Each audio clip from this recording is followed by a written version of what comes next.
ఇంట్లో అయితే ఒక్కొక్కరిది ఒక్కోలా ఉంటుందండి టేస్ట్. పిల్లలకు నచ్చింది హస్బెండ్కి నచ్చదు, హస్బెండ్కి నచ్చింది పిల్లలకు నచ్చదు. ఎవరికి నచ్చినా నచ్చకపోయినా మనకైతే తప్పవు కదండి ఇక్కట్లు.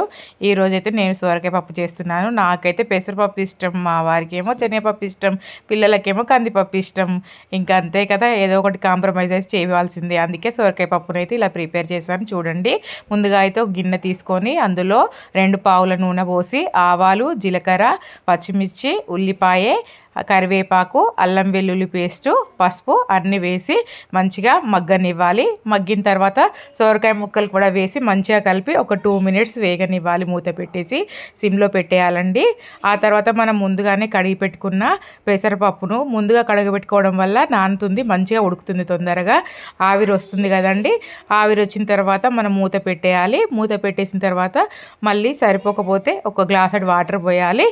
వాటర్ పోసిన తర్వాత 20 మినిట్స్లో అయితే చక్కగా మగ్గుతుంది. మగ్గిన తర్వాత ఉప్పు, రుచికి సరిపడా కారం, కొత్తిమీర ఆకు వేసి దించేయడమే. వేడి వేడి సొరకాయ పప్పు రెడీ అండి. Please like, share, subscribe.